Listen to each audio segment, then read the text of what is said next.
ভাবতে পারিনি কখনো, জানো তো, যে এই বয়সে এই সময়ে এরকম ভিডিও তোমাদের সাথে আমাকে শেয়ার করতে হবে। এর থেকে কষ্টের আর কিছু হয় না, জানো তো।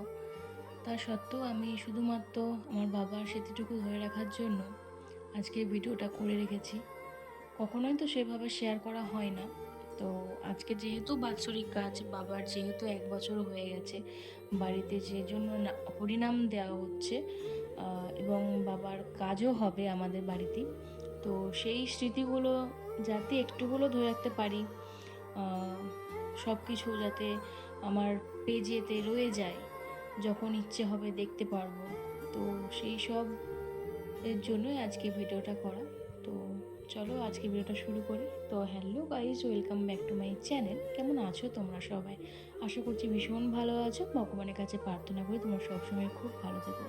তো চলে এসেছি আজকে আমার বাবার বাৎসরিকের একটা ছোট্টখাট্ট ব্লগ ব্লগ না, জাস্ট একটা ভিডিও করে রেখেছিলাম। আমি যদিও সব কিছু ক্লিপ নিতে পারিনি, মানে নেওয়ার মতো পরিস্থিতি ছিল না আর কি, সেজন্য নিইনি, ইচ্ছে করছিল না।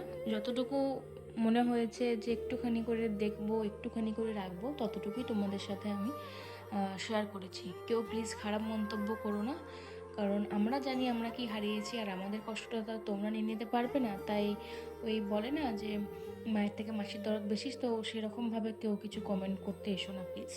তো যাই হোক, সকালবেলা আমাদের আজকে যেহেতু মানে কি বলে এটাকে, উদয় অস্ত হরিনাম হচ্ছে, তো সকালবেলাতেই একটা ভোগ দেওয়া হয়েছে, সকালেতি, যেটা চিড়ে ভোগ বলে বোধহয়, সকালেতি যেটা দেয় সেটা দেওয়া হচ্ছে। আর এই বলেছিলাম যে আমাদের যে কোনো কাজ ঘরে বৃষ্টিটা অভিশাপ দেওয়া আছে হয়তো, সেই জন্য সকাল থেকে ভোর থেকে এত অজর জোরে বৃষ্টি, মুষলধারে বৃষ্টি হয়েছে যে চিন্তা করা যাবে না। এখনও বৃষ্টি হয়েই যাচ্ছে। তাই মন তো সবার এমনিতেই খারাপ, আর এইসবের জন্য, এই বৃষ্টির জন্য মন আরও খারাপ হয়ে গেছে। তো আমাদের কুটুমজন তো কেউ আসতেই পারেনি। আগের দিন বিকেলবেলাতে আসার কথা ছিল, মামিমাদের, মাসিদের, কিন্তু কেউ আসতে পারেনি, তাদেরই জোগাড় করার কথা ছিল, তো আসতে পারেনি। ভাইজিরা এসেছিলো, ভাইজি ভাগ্যিস এসেছিলো, ভাইজি সেই জন্য সব জোগাড় করেছে। আমার বড়দি তো আছেই, আর মায়ের তো করা চলবে না এসব কাজ, সেজন্য তো মা করবে না, কে করবে বলো? যদি কেউ না থাকে, কেউ যদি না আসতে পারে, মাকেই তো করতে হবে, তাই না? তাই মাও টুংটাং সব দেখিয়ে দিচ্ছিলো, আর ভাইজি বড়দিদি মিলে সব কিন্তু জোগাড় জাতি সব কিন্তু করেছে। ভাগ্যিস ভাইজি এসেছিলো, তাই দিদিও সাহস পেয়ে করেছে। আর আমরা না এইসব একটু মানে কিন্তু বোধ করি ঠিক মতন পারি না এসব কাজ, সেজন্য আমি করি না। যদিও ভাইজি না আসতো আমাকেও করতে হতো হয়তো, আর মেজদির করা চলতো না বলে ও করেনি। তো তারপরে ওইসব কাজ তো হয়ে গেল, একটা ভোগ তো দেওয়া হয়ে গেছে।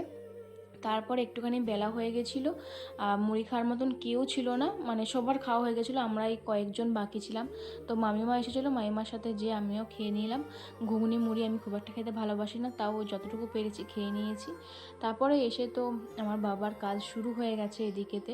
বাবাকেও মিষ্টি খেতে খুব ভালোবাসে বলে মিষ্টি দেওয়া হয়েছে। চা খেতে খুব ভালোবাসতো, ঘন ঘন চা খেত, করতো আর চা খেত। মুখও খেয়েছে এর জন্য যে চিনি দিয়ে কেন চা করে খাও, মানে অনেক এগুলো সব মনে পড়ে যাচ্ছে, কি আর বলবো। তার জন্য চাও দেওয়া আছে, সবাই মিলে বসে বসে দেখছিলাম। এর থেকে কষ্টের আর কিছু হয় না। যেটা বলছিলাম যে ভাই এই বয়সে যে বাবার কাজ করবে, বা আমাদের চোখের সামনে বাবার বসে বসে কাজ দেখবো, বা বাবার কাজেতে আমরা খাবো, এটা আমরা মানে কল্পনাও করতে পারিনি। কিন্তু তা দেখো, দেখতে দেখতে একটা বছর কেটে গেল। আমার বাবাকে ছাড়া কখনো ভাবতেই পারিনি একটা পা চলতে পারবো, আর তার বদলে 365টা দিন আমরা সবাই একা একাই চলে গেলাম। আর কিছুদিন পর যখন ভাই বাইরে পড়তে চলে যাবে, তখন আমি আর মা পুরোপুরি বাড়িটাতে একা হয়ে যাব, বাড়ি পুরো ফাঁকা হয়ে যাবে। যাই হোক, বাবার কাজ তো মোটামুটি সম্পন্ন হলো, যা যা নিয়ম ছিল সবই মোটামুটি হয়ে গেছে। ভীষণই কেঁদেছি আমরা সবাই, মানে সেসব ভিডিও আর দেখানো হয়নি। আর এদিকে ব্রাহ্মণরাও কাজ শেষে খেতে বসে পড়েছেন, সবাইকে খেতে দেওয়া হয়েছে। আমাদের নিমন্ত্রিতদের জন্য ভাত হয়েছিল, মোটামুটি ওই 150-200 জনের মতো নিমন্ত্রিত ছিল আর কি। আর ব্রাহ্মণদের জন্য লুচি হয়েছিল, তরকারিও অনেক কিছুই হয়েছিল, শুক্তো, আলু পোস্ত, আলু পটলের তরকারি, শাক ঘন্ট, ডাল, চাটনি, পাঁপড়, পায়েস, এসব কিছুই হয়েছিল। তারপরে তো ওসব ভিডিও ক্লিপ নেওয়া হয়নি। আর সন্ধ্যাবেলাতে আমাদের যে হরিনামটা শেষ হয়ে গেল, উদয়স্ত নাম ছিল তো, ওটা শেষ হলো। খুব ভালোভাবে সমস্ত কিছু কাজ হয়ে গেছে আমাদের, খুব ভালোভাবে সম্পন্ন হয়েছে। তো তারপরের দিনই এটা ভিডিও, সকালবেলাতে সবাই মিলে বসে বসে গল্প করছিলাম, সেটারই একটা ক্লিপ নিয়েছিলাম। এই যে এত কিছু দুঃখের পরও যখন সবাই মিলে আসে গল্প করে, মনটা না অনেকটা হালকা হয়, বেশ ভালো লাগে। তো এরপর তো সবাই বাড়ি চলে যাবে, তারপর আবারও সেই যেই কে সেই বাড়ি ফাঁকা হয়ে যাবে। তো চলো আজকের মতন ভিডিওটা এই পর্যন্ত। ভালো লাগলে অবশ্যই লাইক কমেন্ট শেয়ার করে দিও। বাই।